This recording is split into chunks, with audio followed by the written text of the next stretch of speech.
527 জন অপ্ৰাদেশিকৃত শিক্ষক আপোনালোকৰ প্ৰতি ইমান অন্যায় কিয় কৰা হৈছে বুলি ভাবে? ইয়াত কাৰ ষড়যন্ত্ৰ আছে? কোনে কৰি আছে অন্যায়টো? ইয়াক সমাধান কৰিলেতো সহজভাৱে কৰি দিব পাৰি।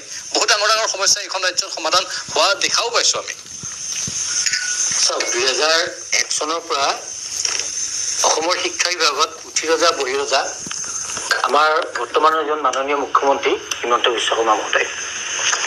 তেখেতে 2001 চনৰ পৰা কংগ্ৰেছত আছে আৰু মাজে মাজে কেতিয়াবা দুই এজন যদিও শিক্ষামন্ত্ৰী হৈছে, অধিকখিনি সময় প্ৰায় 80% তেখেত শিক্ষামন্ত্ৰী। বিজেপি চৰকাৰ যেতিয়া গঠন হ'ল তেতিয়াও তেখেত শিক্ষামন্ত্ৰী 5 বছৰ আৰু এতিয়া তেখেত মুখ্যমন্ত্ৰী।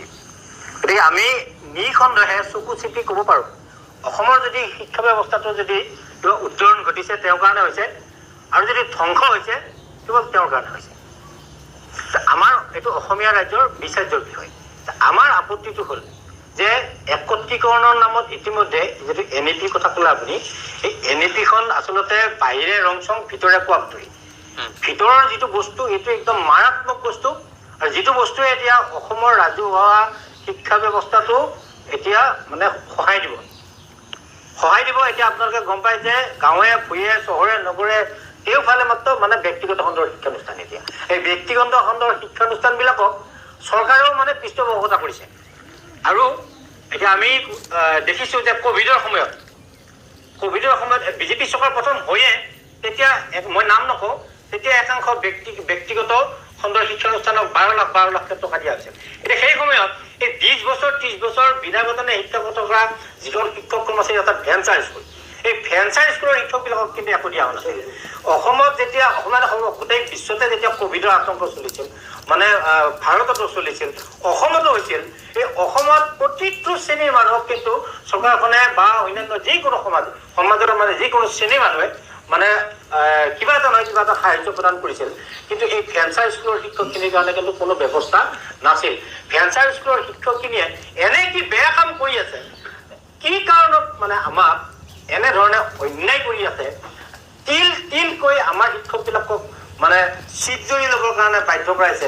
মই আগতে কৈছিলোঁ, আমাৰ তথ্য আছে যে 400ৰো অধিক শিক্ষকে এই চৰকাৰৰ যিখন এই 17-18 যিখন পদ প্ৰাধিকৰণ আইন, এই আইনখনক আমি কোনো কাৰণতে সদৌ অসম অপাধিকৃত শিক্ষক কৰ্মচাৰী সংস্থাই এইখনক পদ প্ৰাধিকৰণ আইন বুলি আমি কোনোদিনে অভিহিত কৰা নাই। আমি ৰাজহুৱাভাৱে আনুষ্ঠানিকভাৱে কৈছোঁ এই আইনখন হ'ল শিক্ষকসকলক হত্যা কৰিবৰ কাৰণে, মানে হত্যা কৰাৰ কাৰণে বা আত্মহত্যা কৰিবলৈ বাধ্য কৰা এখন আইন। মানে প্ৰকাৰণে পৰোক্ষভাৱে এই 400 যি শিক্ষকে যে আত্মহত্যা কৰিলে, এই আত্মহত্যা কৰা হত্যাকাৰী এইখন আইন। এই আইনখনৰ কাৰণে শিক্ষকসকলে আত্মহত্যা কৰিব লগা হৈছে। এই আইনখনৰ কাৰণে 2000ৰো অধিক শিক্ষকে বিনা বেতনে শিক্ষকতা কৰি অৱসৰলৈ ঘৰলৈ উভতি আহিব লগা হৈছে।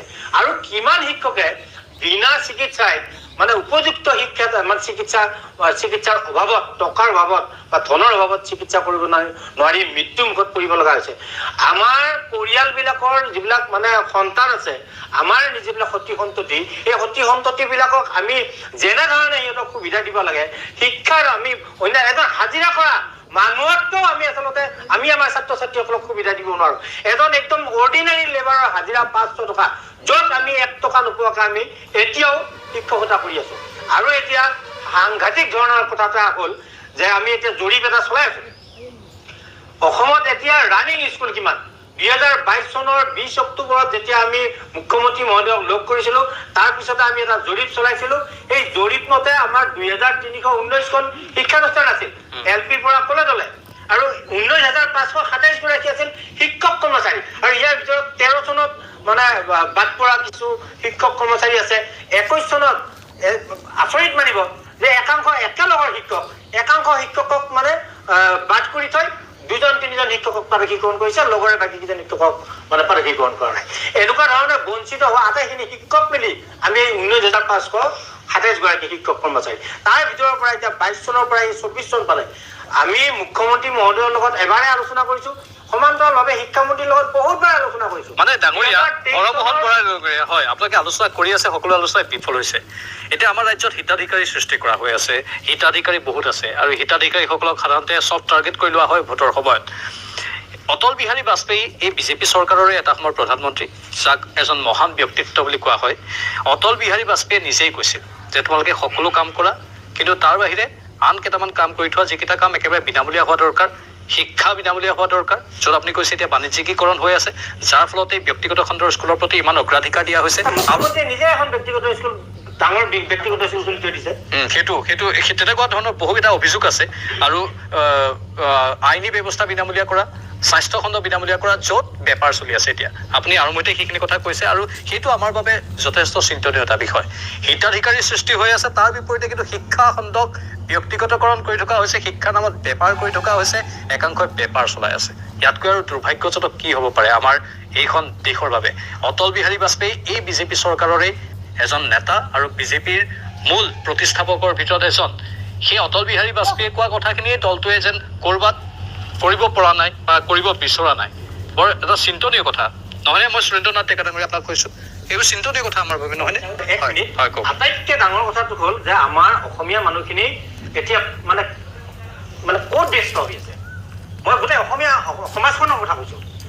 আমাৰ যিখিনি মানে আমি সচৰাচৰ বুদ্ধিজীৱী বা বিজ্ঞ লোক বুলি কওঁ, এতিয়া অসমীয়া মাধ্যমৰ শিক্ষা ব্যৱস্থাৰ ওপৰত বা ৰাজহুৱা খণ্ডৰ শিক্ষা ব্যৱস্থাবিলাক এই যে চৰকাৰখনে এফালৰ পৰা যে ধ্বংস কৰি গৈ আছে, এই বিষয়টোত বা ভেঞ্চাৰ স্কুল শিক্ষানুষ্ঠানখিনি, এইখিনি শিক্ষানুষ্ঠান ভেঞ্চাৰ শিক্ষকসকলে স্থাপিত কৰা নাই নহয়, ৰাইজে কৰিছে। ৰাইজে সেই শিক্ষানুষ্ঠানবিলাক পাতি সেই অঞ্চলৰ যিখিনি মেধা ছাত্ৰ আছিল তেতিয়া, সেই মেধা ছাত্ৰখিনিক আনি কাৰোবাক চাকৰিৰ পৰা, আৰ্মিত যদি চাকৰি কৰি আছিল তাৰ পৰা আৰ্মিৰ পৰা এৰি আনি পেলাই বিদ্যালয়খনত মানে হৈছে, কাৰণ তাতে শিক্ষিত ল'ৰা ছোৱালী নাই, তেওঁৱে শিক্ষিত, তেওঁক আনি পেলাই চাকৰি এটা বাদ দি আনি ভেঞ্চাৰ স্কুলত সোমাই দিছে। তেনেকুৱাকে আমাক এই মানুহখিনিক এতিয়া এনেকে সোমাই দি আমাৰ এতিয়া ৰং চাই আছে অসমীয়া সমাজখনে বা বিভিন্ন জাতীয় দল সংগঠন আছে। এই বিষয়টোত কোনোৱে মাত নাপাতে যে অসম চৰকাৰখনে কি কৰিব গৈ আছে। এতিয়া শিক্ষা ব্যৱস্থাটো ক'লৈ লৈ গৈ আছে, এই শিক্ষকসকলক মানসিক, এতিয়া আমি ধাৰণা কৰা কথাটো হ'ল যে অসমৰ পৰা যেতিয়াই গোটেই শিক্ষা ব্যৱস্থাটো মানে ৰাজহুৱা শিক্ষা ব্যৱস্থাটো নাথাকিব, শিক্ষানুষ্ঠান নাথাকিব, শিক্ষানুষ্ঠান নাথাকিলে শিক্ষক নাথাকিব, আৰু তেতিয়া ব্যক্তিগত শিক্ষানুষ্ঠানবিলাক হৈ যাব। আৰু মাননীয় হিমন্ত বিশ্ব শৰ্মা মহোদয়ৰ পৰিবাৰ ৰিণিকী ভূঞা বাইদেউৰ যিখন শিক্ষানুষ্ঠান, এই শিক্ষানুষ্ঠানৰ বিভিন্ন শাখা প্ৰশাখা গোটেই মানে অসমতে হ'ব। তেতিয়া আমি তেনেকুৱা ধাৰণা কৰি লৈছোঁ, আৰু তেনেকুৱা পৰিকল্পনা লৈয়ে মাননীয় মুখ্যমন্ত্ৰী মহোদয়ে বাণিজ্যিকৰণ নকৰিব। আচলতে এইখন চৰকাৰে কৰিব নোৱাৰা কাম কি আছে? তেওঁ অকণমান পিছুৱাই যাব লাগে। মাননীয় মুখ্যমন্ত্ৰী মহোদয় অকণমান পিছুৱাই যাব লাগে।